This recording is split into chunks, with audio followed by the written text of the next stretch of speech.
All right, no time for screwing around. We've got quite the show for you today. The more I wait, the more I get frustrated as continuing floods of predators keep coming into my inbox. Now, for some reason, Wizards of the Coast doesn't seem to care about this, and I think I might know why.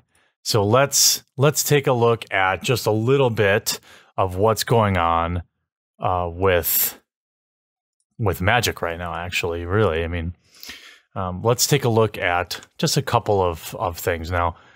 Before I get into this, obligatory: do not contact these people. This is about Wizards of the Coast and Channel Fireball refusing to background check their employees and judges. This is not about any of these people and the crimes they've committed. The justice system has taken care of them, so please do not contact them. Don't harass them. Just don't. We can't lose sight of what's important here, and that's ultimately player safety. That isn't us being right. That isn't anybody having to eat crow. This is just about getting the right systems in place to protect the players. I barely had to dig at all. The last 36 hours? Many of you have been sending things to the WotC asked for this at gmail.com. And I have to say, I'm appalled.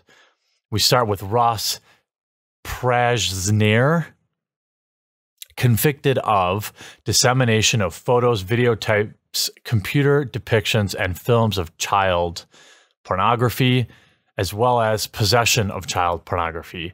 Convicted 11/24/2014. As of 2016, he was still listed as an active judge. He had celebrated his 5-year anniversary as a judge in May of 2016. Here is a list of just some of the events he served at. You can see he actually was a judge at the ARG Circuit Series in Philadelphia in 2016. This is a man who was convicted in 2014. He was serving in January 31st, 2015. He was convicted of being in possession of child pornography, still serving as a judge, and he's not DCI banned. That means he could still play in any sanctioned Magic the Gathering event, unlike someone who might post memes. To show you that the Magic Judge program knows about him and was actively trying to scrub them, I caught them in a lie. On the left, you'll see the Google cached version of the 2016 anniversaries. You can see Ross listed right here, Lansdale, United States.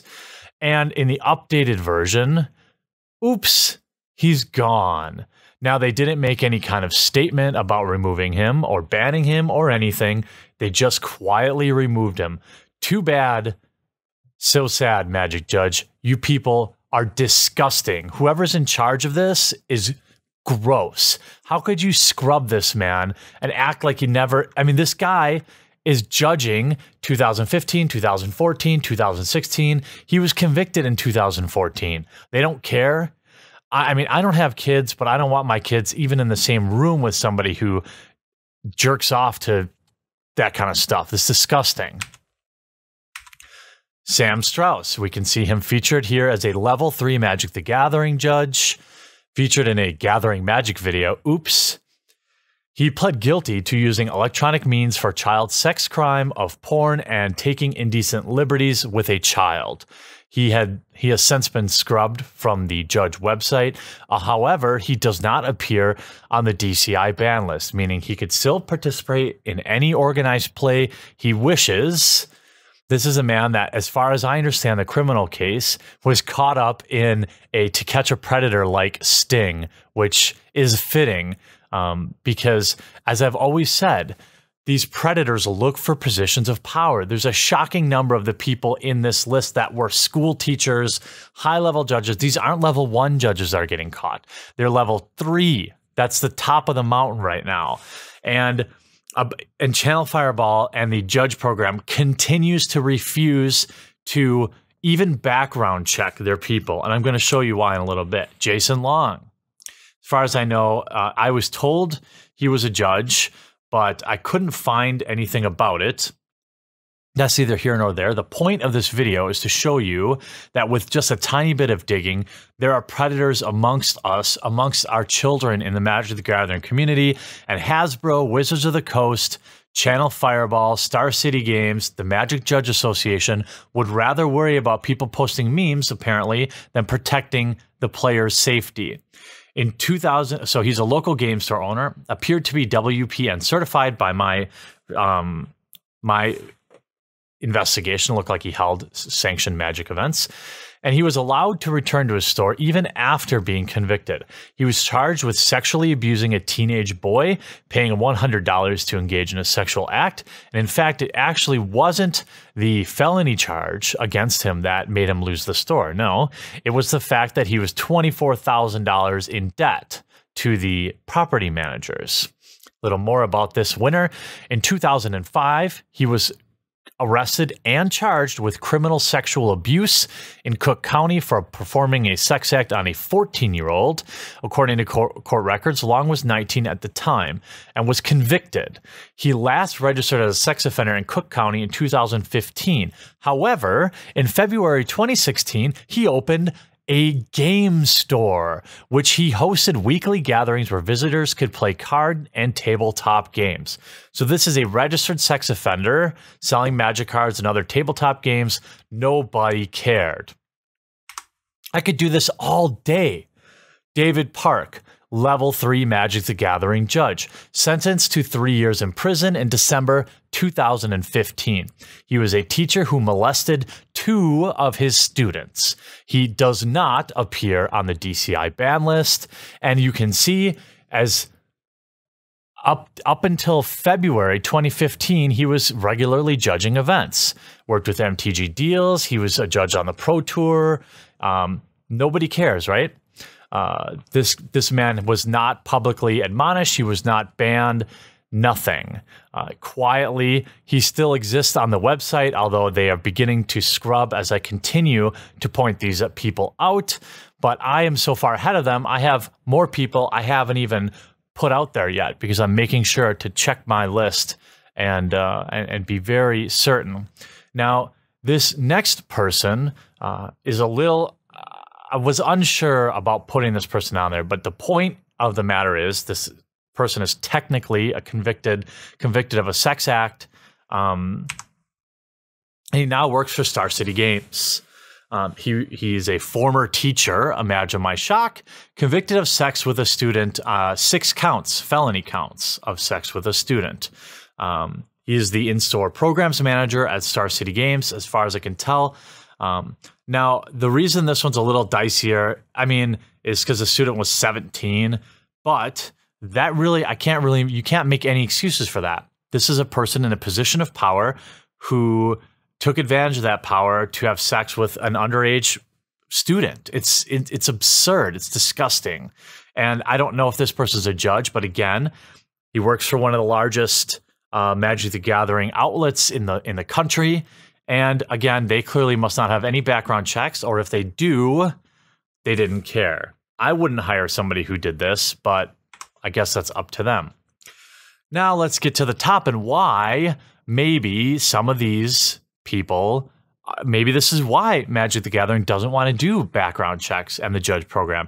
Here is Ricky Hayashi, the head of the judge program, and his ex-wife, Tasha Jameson. And I'm going to read some of this to you because it's kind of disturbing. I need to make something completely unambiguous. Many of you know that Ricky Hayashi and I were in a long-term relationship. By the way, she's also a Magic the Gathering judge. We were together for over 4 years, which spanned the time where I met many of you. We were married in 2014. Some of you attended and separated later that year. I haven't talked much about the circumstances of that separation, but for my own reasons, I feel the need to do so now. Ricky Hayashi is not my friend. He is not my former lover over whom I fondly reminisce. Ricky Hayashi is my abuser. Less than 3 months after our wedding, Ricky Hayashi acted out violently at our home. When I told him about how much he frightened me, he reacted badly. I took steps to protect myself by leaving our home for the day. He continued to react badly, so I opted to not return that evening out of fear. When I refused to ignore what happened, he blamed me for, quote, leaving him, despite the energy I invested in our marriage and my clearly expressed desire to return home when I felt safe doing so. Less than 6 months after our wedding, while I still actively worked towards reconciliation, I found out that he had begun an affair with Sarah Ellis. I do not know when exactly their relationship started, but I do know that it was certainly before he made any indication to me that he wasn't interested in reconciling. Or that he wanted our marriage to end. Again, to be completely explicit, Ricky Hayashi engaged in an extramarital affair with Sarah Ellis. This came after more than a year of erratic and abusive behavior towards me, apparently based on my interest in ethical non-monogamy, despite my honoring his desire for monogamous relationship. So she's into married group sex, and he still cheated on her. When I found out, I asked for if he wanted a divorce. He refused to answer. When I told him that I wanted one and he understood the work and expense of hiring a lawyer myself, I was afraid of appearing in court with him or of what he might do if he knew where I lived. So I consulted with several lawyers before finding one who had some experience with domestic violence cases and understood the procedure of keeping my contact information confidential while filing. Once I had this process underway, Ricky Hayashi was slow to respond to my lawyer's requests, although I did not ask for any marital support and relinquished my claim to many of our joint assets. During this time, I learned from my peers that in the judge program that Ricky Hayashi and Sarah Ellis had begun living together. I assume she must be a magic judge as well. The divorce proceeding is still underway, and he and I have each signed off on a stipulated judgment. I have not yet received the final decree of divorce, and I didn't know how much longer it will take. Doesn't sound like Ricky Hayashi is a very good respecter of the women. And what I'm told from my insiders in the judge community is nobody cared about this. Where was all the listen and believe? You have a woman, an ex-wife, coming out speaking very plainly about domestic abuse, and this man is now the head of the Judge Association. Program Coordinator Ricky Hayashi on diversity in the judge program. Imagine my shock that this guy would share a lot of the same beliefs as male feminists. Let's look at one paragraph in his article from July earlier this year. There is a gender imbalance in those fields, just as there is in judging. It's because groups in power self-select to their own norms. If you have a majority of men in power, they will tend to bring more men to the power structure, and they won't even realize it. This is why I draw the line between diversity and representation. It's one thing for the community to be accepting of diversity, which I think is true in the magic community at large, as well as the judge program, and another for the organization to take a long look inward and address these imbalances of representation. One example that crosses my interest is the research done on how women receive more vague feedback than men. This hurts when it comes to their advancement because it is specifics that drive these interactions, both in terms of helping people improve and to highlight the strong work that makes people candidates for advancement. So again, he acknowledges that it's hard to fight for more representation and diversity in terms of accomplishment, such as diversity in the Pro Tour, but they can do it in the Pro Tour judges. So he is a man who cares about optics. He is a man who believes in equality of outcome, not equality of opportunity. And this man allegedly abused his wife. This man is in charge of the judge program. This man has every ability to demand his judges pass a background check and is refusing to do it. Wizards of the Coast is refusing to be involved despite immense pressure by all of you. Channel Fireball is refusing to background check their judges. Star City Games refusing. Nobody's stepping up. And everybody's ignoring this because I'm the one breaking the story. Well, I'm sorry. This goes way beyond personal feelings. My peers in the Magic the Gathering community, Tolarian Community College, the Mana Source, nobody's talking about this. I've just shown you several sex offenders that are among us or were among us. Now, it's an important distinction to note that from what I can tell, many of these people are either in jail or not active anymore. But the takeaway is they were not deactivated due to their behavior. They were allowed to exist because, in fact, there's nothing currently in place stopping them from becoming a judge again. We saw with that level 3 judge in Canada who was sexually harassing a player was given an open door to return. I should have put him in here. He was given an open door to return as long as they believe he had sufficiently improved his behavior. This is a man in a position of power sexually harassing a player of the game, and they've said, well, he's welcome to come back as long as we're convinced he's good. None of these people were given lifetime DCI bans. None of these people were spoken out against publicly by the judge program, Wizards of the Coast, Channel Fireball, or anyone else involved. This has to be addressed.